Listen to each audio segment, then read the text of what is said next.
जहां तक आपने कोरोना वायरस की बात की, आप बैठिए, मैं बताता हूं। अनुभव, आप भी बैठिए। अशोक जी, आप भी बैठिए। जहां तक आपने कोरोना वायरस की बात की, तो ये सही है कि बहुत से लोग इसे लेकर बहुत चिंता में है। मैं समझता हूं इसमें आपकी और हमारी, हम सबकी सतर्कता बहुत महत्वपूर्ण है। चाहे केंद्र सरकार हो या हमारी तमाम राज्य सरकारें हो या म्युनिसिपैलिटी हो, ग्राम पंचायत हो, सभी इस मामले को लेकर उचित इंतजाम और देखरेख में जुटे हुए हैं। हमारे पास कुशल डॉक्टर और मेडिकल स्टाफ भी है, संसाधन भी है और जागरूक आप जैसे अनेक नागरिक भी हैं। हमें बस अपनी सावधानियों में कोई कमी नहीं आनी देनी चाहिए और ये भी समझ लेना चाहिए कि सावधानियां क्या है। बड़ी बड़ी बातें नहीं है जी। ये अलग अलग माध्यमों से आपको शायद पता भी चलता होगा, लेकिन हम सुनते हैं, एक कान से दूसरे कान से निकाल देते हैं। मैं फिर से एक बार, जब आपने मुझे पूछा है तो मौका ले लेता हूं और आपके माध्यम से देश के सभी नागरिकों के लिए वो सारी बातें मैं दोहरा रहा हूं और मैं कहता हूं कि आप भी याद रखिए और हर स्कूल में, कॉलेज में, सब जगह पे बताइए। देखिए क्या करना है। एक तो हमें बिना जरूरत के कहीं इकट्ठा होने से बचना होगा और दूसरा, हमें बार बार जितना हो सके अपने हाथ धोते रहना चाहिए और बराबर सफाई करनी चाहिए।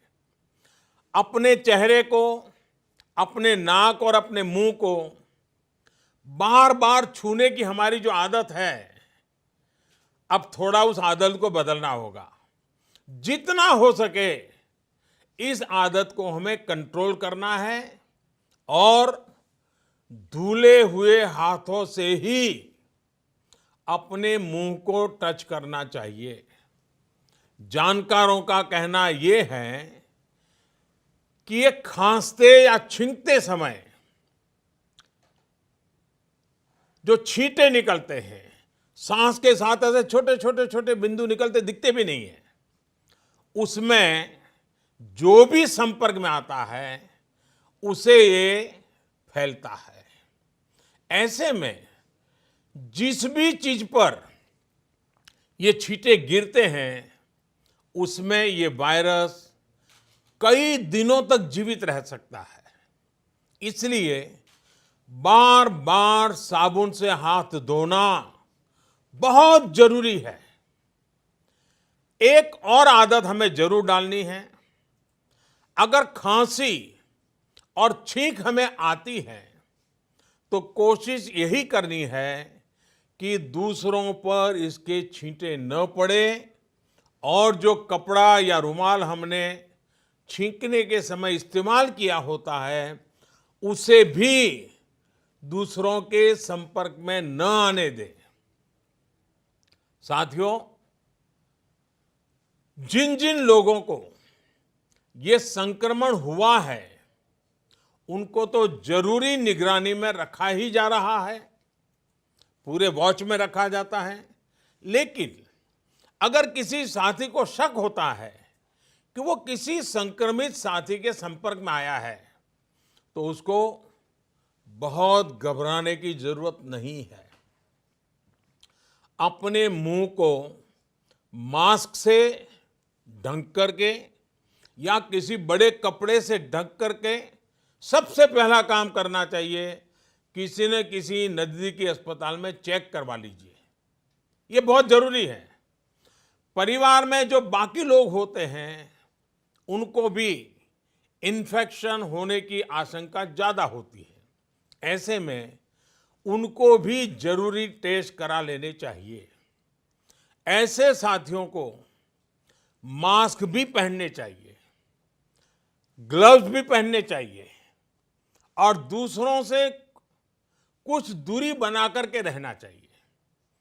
मास्क पहनना है या नहीं पहनना है, इसे लेकर जानकारों की अलग अलग राय है, लेकिन ध्यान यही रखना है कि खांसते या छींकते समय जो हवा निकलती है, उसके साथ जो छोटे छोटे बारीक ड्रॉप्स निकलते हैं, ड्रॉपलेट्स, वो दूसरों पर न जाएं।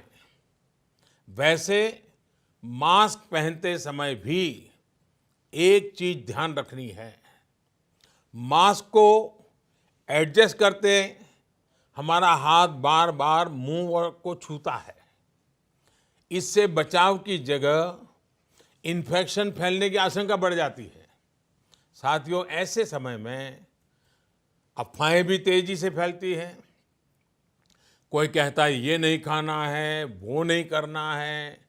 कुछ लोग 4 नई चीजें लेकर के आ जाएंगे कि ये खाने से कोरोना वायरस से बचा जा सकता है, ढीकना करने से बचा जा सकता है। मेरी सभी देशवासियों प्रार्थना है, मेहरबानी करके इन अफवाहों से भी बचना है।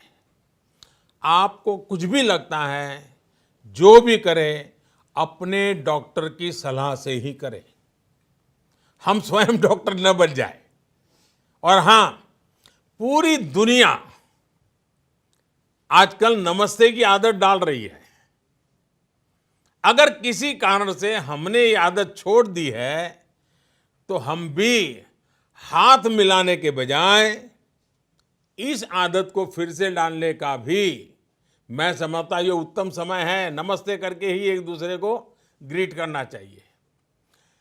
तो मुझे विश्वास है कि छोटी छोटी बातें हैं, शायद डॉक्टर लोग भी आपको यही बताएंगे। आप भी सबको यही बताइए। डरने की जरूरत नहीं है, भय पैदा करने की जरूरत नहीं है, अफवाह फैलाने की जरूरत नहीं है। बस इतनी सी चिंता करनी है।